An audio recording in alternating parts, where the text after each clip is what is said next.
Hello everyone, welcome back to the channel. This is Happy Being May. I hope you are happy being you.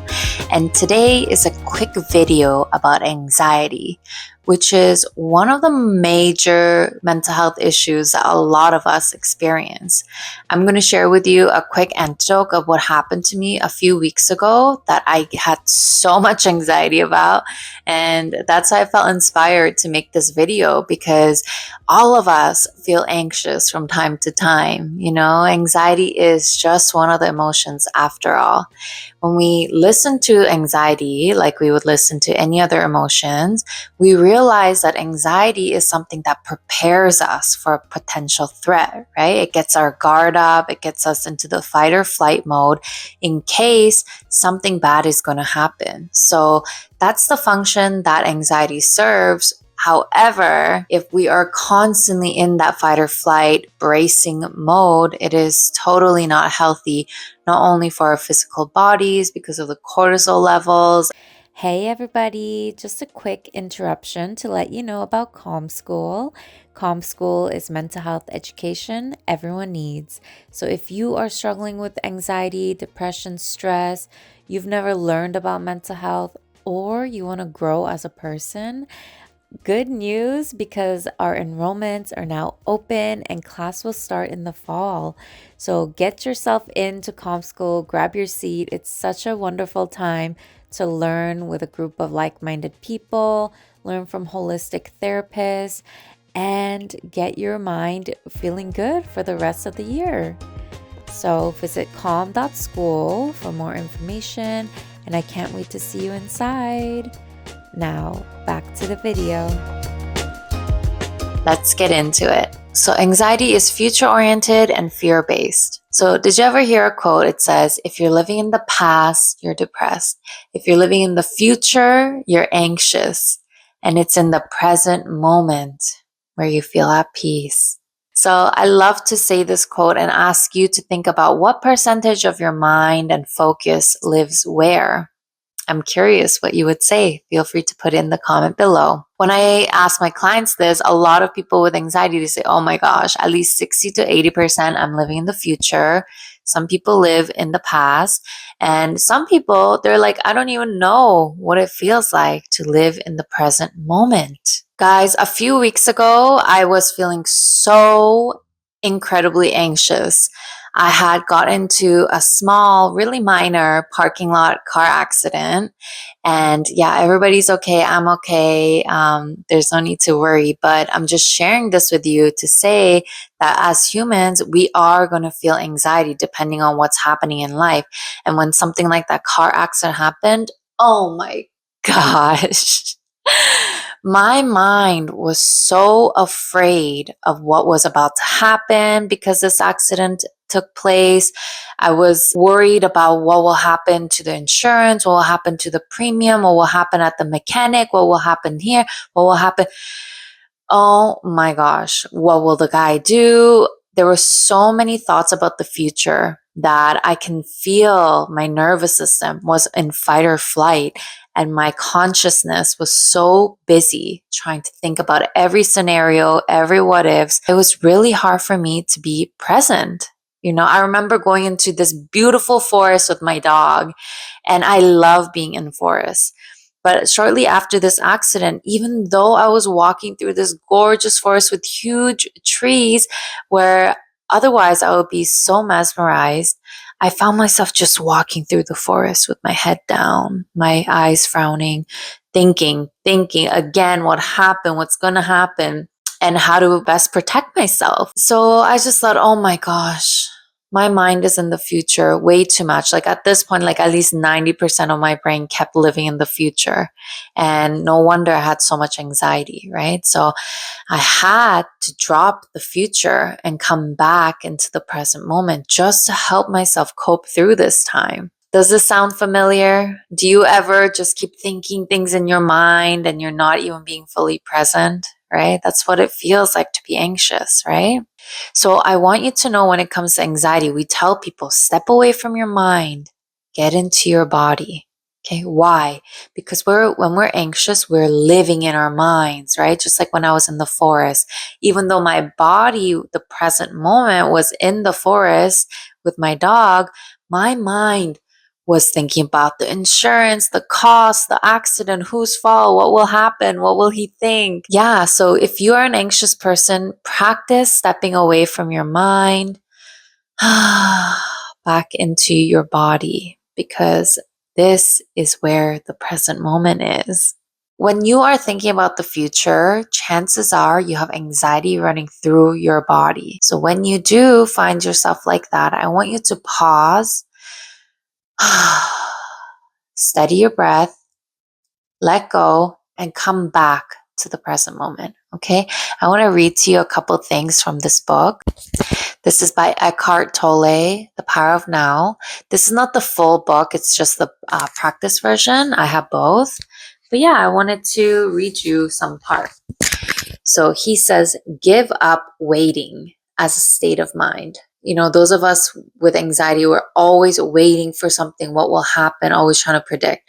So when you catch yourself slipping into waiting, snap out of it, come into the present moment. Just be and enjoy being.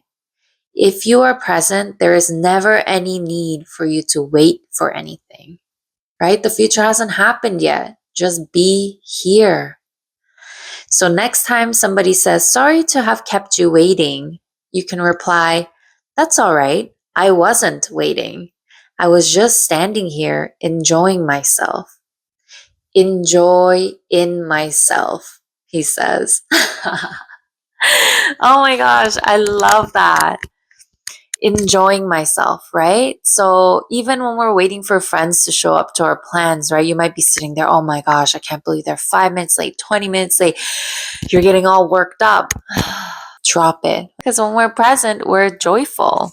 He says, to stay present in everyday life, it helps to inhabit your body fully. Always have some of your attention in the inner energy field of your body, to feel the body from within, so to speak. Body awareness keeps you present and anchored in the now. Oh my gosh, isn't that incredible, right? Because, like I said, when we're anxious, we're always in our minds, right? I was in that beautiful forest. My body was in the beautiful forest, yet my mind kept thinking about the car accident, right?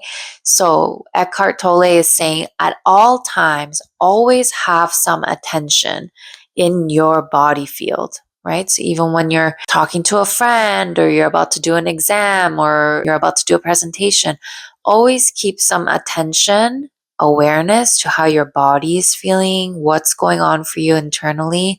And when you're grounded in your body, you can be more present. One more reading from this book. You know, they say one of the quickest way to connect to the present moment is through your breath, because you're breathing at all times. Okay, so if you don't know how to get present, close your eyes, start paying attention to the type of breath you're taking. Is your breath shallow? Is it deep? Can it get deeper? Does it feel good to start breathing deep? What I like to do is I like to extend my hand out like this and have it circle around my body. And this helps me understand that this is my bubble, this is my boundary, right? No matter where I go, the space between my palm and my shoulder is my safe space. So no matter where I go, the space between my palm and my shoulders is my safe space. So anytime I feel anxious, I like to visualize my safe space like this and tell myself, I am safe right now. Okay? It's okay for me to feel safe right now.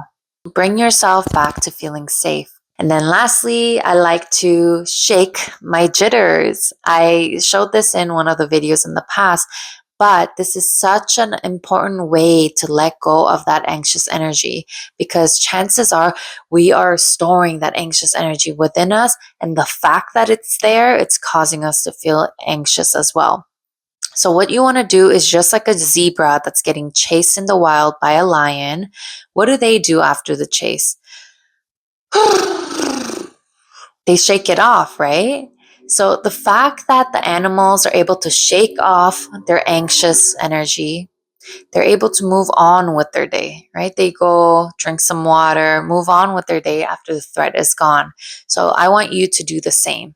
Okay. So when you're standing up, you can just bounce or you can shake your whole body.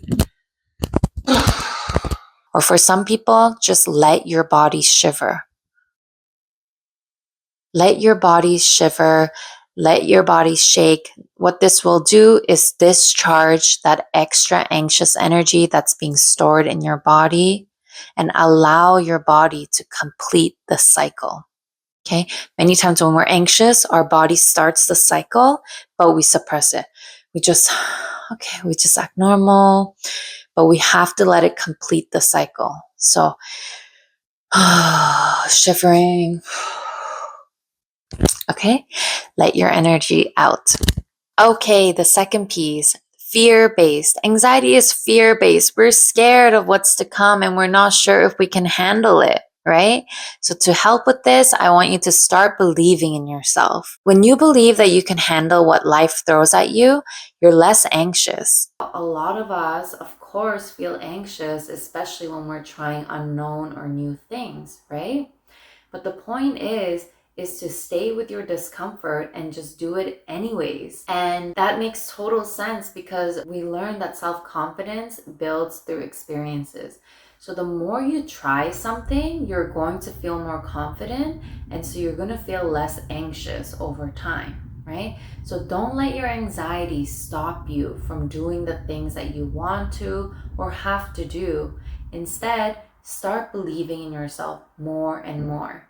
Okay, so in the beginning, just open up your posture, right? Chest open, shoulders back, power, look up, right? When we're scared, we look down. Look up and say, I believe in myself. Yes, I can do it. You know, another trick is to say yes. When we're anxious, we're always, no, I can't, it won't, right? So what you're going to do is you're going to smile and you're going to say yes, yes, yes, yes, yes. So all this is sending messages to your brain that it's okay to feel safe, right? And that it is going to be positive. There is tremendous power in our body posture and our thoughts and our speech that impact our mood. So even if you don't believe it yet, trust me, just start doing it.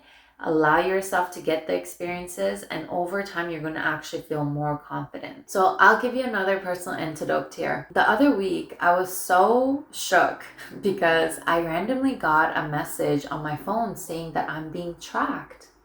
My phone said that it detected an unknown AirTag on my car, and it showed a whole map of everywhere I've been driving around the whole day. And they said the owner of this AirTag can see my location. Like, are you kidding me?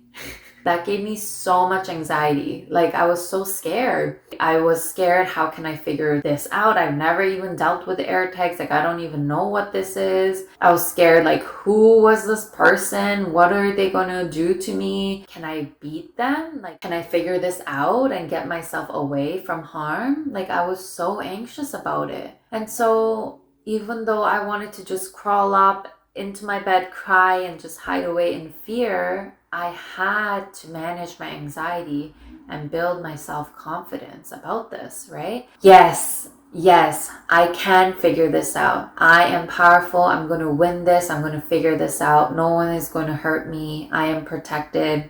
You need to say whatever your heart needs to hear in order to feel confident and comforted. Even if you don't feel 100%, but the words and the messaging and the posture itself will also help your anxiety. Okay. So as I did that, I coached myself to learn about, okay, what's going on? How do AirTags work? How do I find it?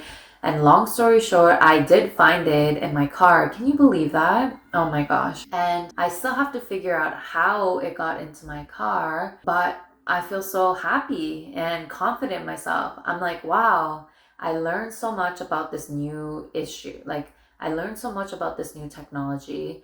I found a way to keep myself safe. I found how to find it in the vehicle. I learned that these things can happen, right?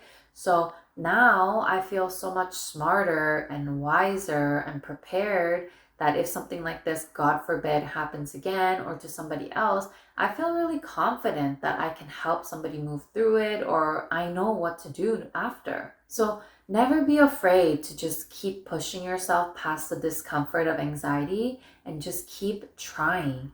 And you will need to encourage yourself, believe in yourself, because you know what? Afterwards, through that experience, your confidence will actually build up. Don't forget, anytime you feel anxious, get in the habit of getting curious about your anxiety, okay?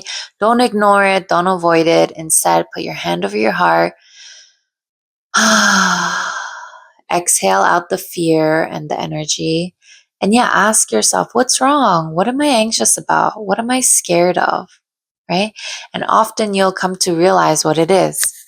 So for me with the car accident, when I asked myself why I'm feeling so anxious, is many reasons. But one of it is because I was scared that I had made a mistake and that it made me a bad person. There was a judgment about the fact that I made a mistake. And sidebar, people who say that they don't have anxiety, well, you can tune into your body to see whether your palms are sweaty, you're getting sweaty, your heart is racing, you're feeling hot, shaky, your stomach is hurting, or it's feeling nauseous, your chest feels a deep pressure. You find it hard to breathe. These are all somatic symptoms of anxiety. And yeah, rest assured, we all feel anxious from time to time. It's when this anxious feeling takes over your life, then that's when you're having issues with anxiety, right? And anytime you feel anxious,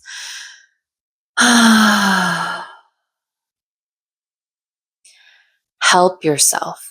Okay.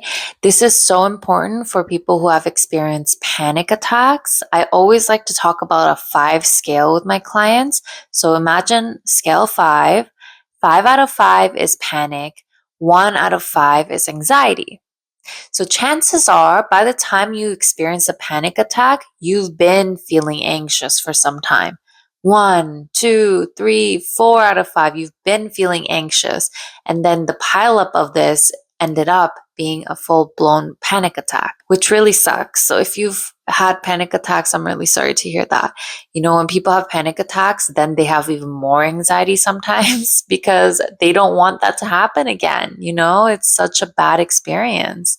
So rest assured, the things we're going to talk about in this video, you practice it, it's going to make you feel better. Always use that 5 scale with your anxiety and panic, and always, always help yourself. If you're at 3 out of 5, you should definitely already be helping yourself, right? Your mind and body. Help steady it, okay? But even if you're at 1 or 2, yeah, help yourself, because you know what? You don't deserve to keep living with anxiety. So folks, this is it for today's video. I hope it was helpful for you. Please comment down below if you made it this far, a little star emoji, and I will know that you made it this far. Best of luck. I believe in you, and I will talk to you again. Bye.